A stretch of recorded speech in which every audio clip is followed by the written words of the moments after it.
Today we're talking a little bit about politics and the idea of pragmatic liberalism. I remember a time a few years ago when I had this idea of what it meant to be a liberal. And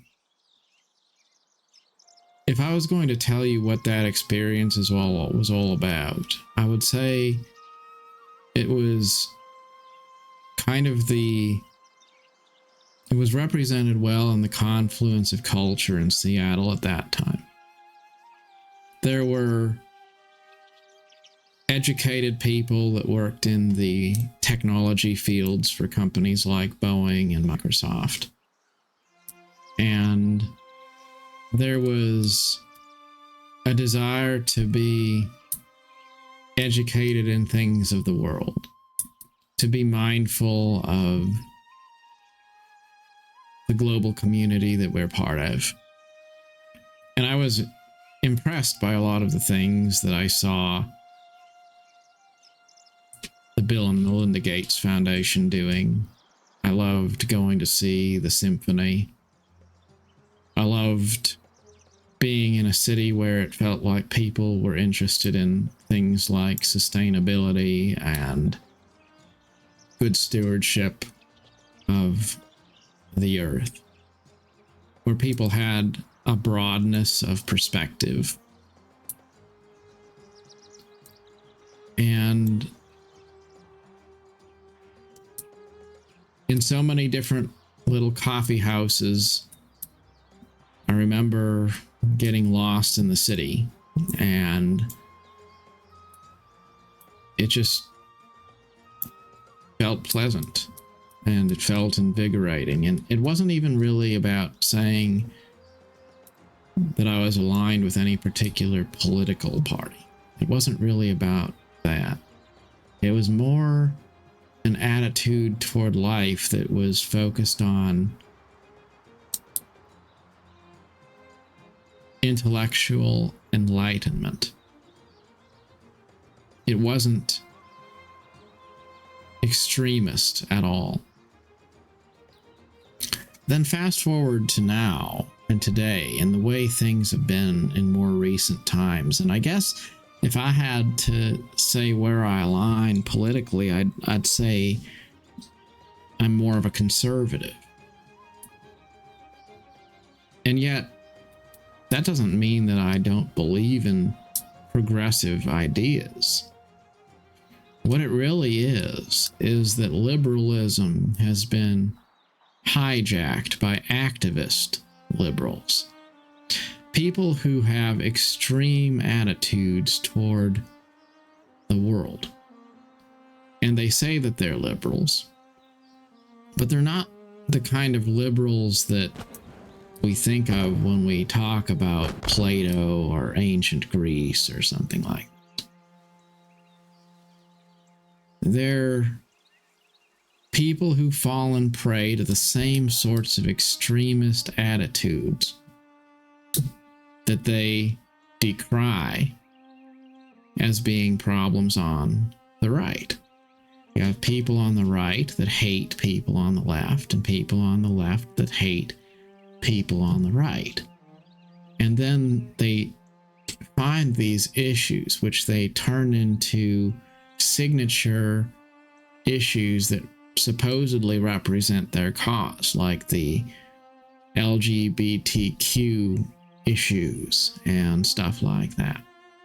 The truth is, that's not really the main thing that liberalism should represent. Now, by all means, I believe that people should be able to be free to express themselves as they wish. And we should avoid being hateful toward people. And all people should be given equal rights under the law. And yet, far too often, liberalism has become a caricature to where you can't say that you're a liberal without automatically waving a billboard that says you're basically obsessed with topics related to gay culture or something like that. Like, those things are really kind of fringe issues. Those are not major issues in the public consciousness. They're not primary issues in our society. They're relevant to the people who value those topics, but that's not everybody.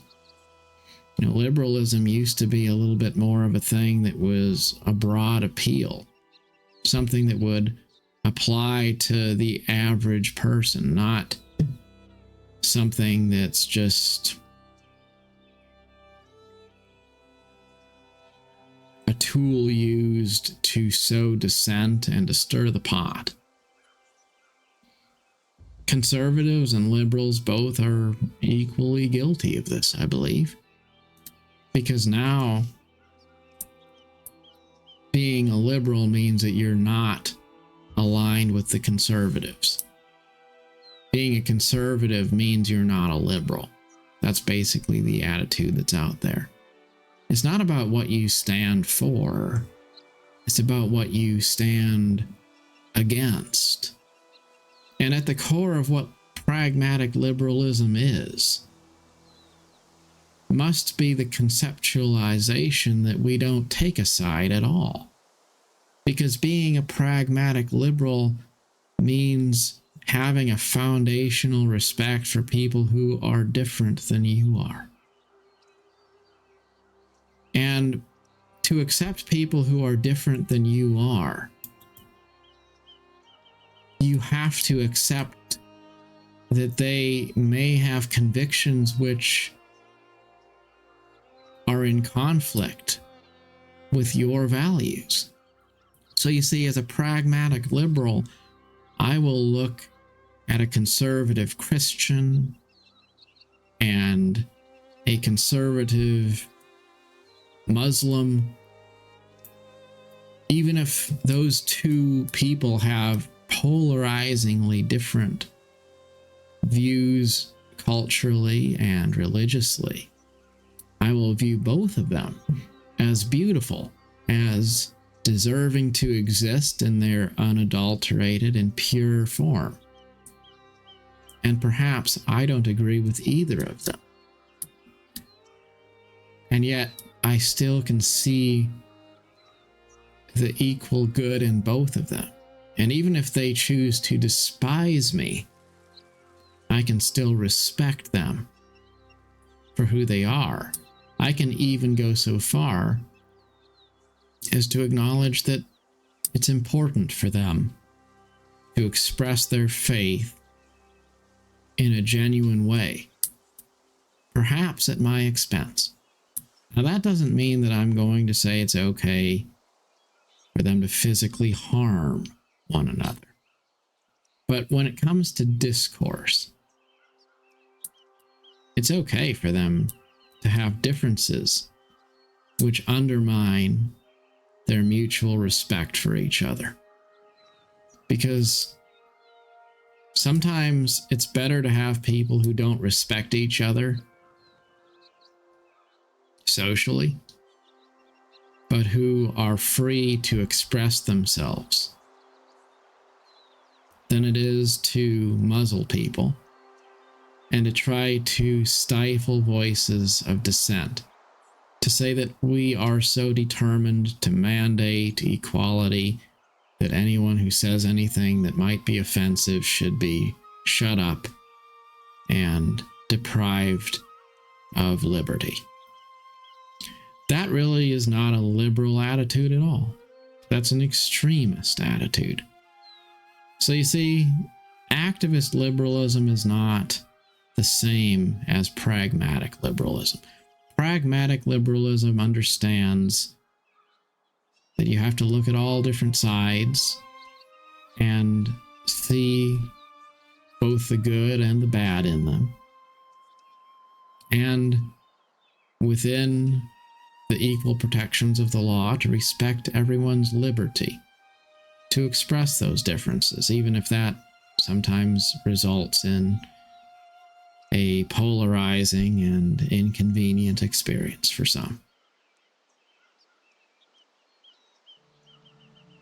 See, at the core of what I'm trying to get at is what I used to love about the concept of liberalism was the idea of being intellectually neutral. And I really felt like that is how a lot of moderate liberals were back then, not so very long ago. Intellectually neutral, enlightened, but not beating anyone over the head with a billy club for not agreeing. And the truth is, I didn't feel like political conservatives were necessarily anti-liberal either. It just seemed like it was a lot easier for people with differences to get along in the years before COVID, and maybe in the years before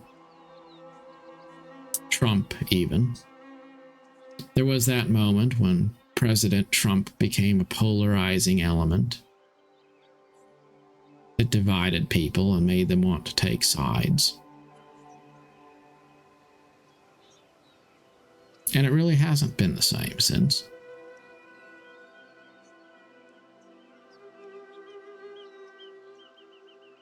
But I do remember a time when liberal cities didn't seem like symbols of some sort of lawless extremism. And they actually seemed like beacons, like lighthouses for wisdom and truth and the pursuit of knowledge. I think we should strive to uphold that beacon of pragmatic liberalism, to try to find out what that means and to remember that it's a thing. A form of liberalism that has room for everyone underneath its banner, underneath its canopy. Because liberalism that hates people for being different is just another brand of extremism. And it is in human nature to be extremist. We always have found our justification for wars and for quarrels. But the liberal arts and sciences have helped us to distance ourselves from the law of the jungle, and we should not go back. We should not lose the progress which we have made. We should always strive to be tolerant, to be patient, to see good in the world, and to celebrate differences. And yes, that does mean to celebrate those who do not celebrate differences. Because light and darkness must exist together. And if you try to destroy one so that the other may succeed, thrive more, you will ultimately achieve nothing.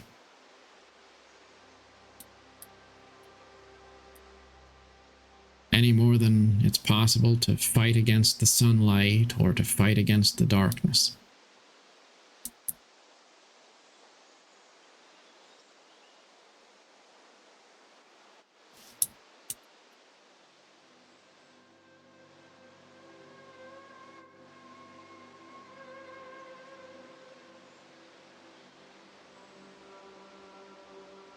We live in an amazing time. It's important for us to remember that.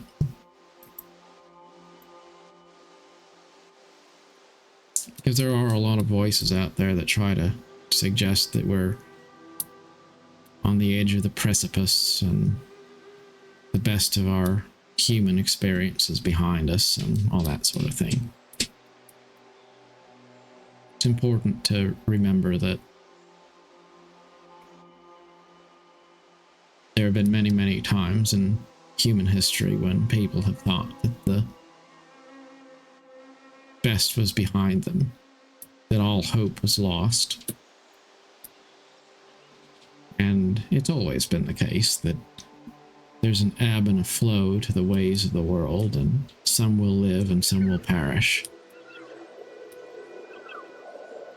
But the truth continues to be something which ultimately prevails through all. And even in these times, it will ultimately prevail, regardless of whether we choose to accept it or to rage against it. Always strive to be inclusive and kind and patient, to accept yourself and to accept others, and to believe that even if it doesn't quite seem clear to you, the universe is unfolding as it should. Till next time, thank you for watching.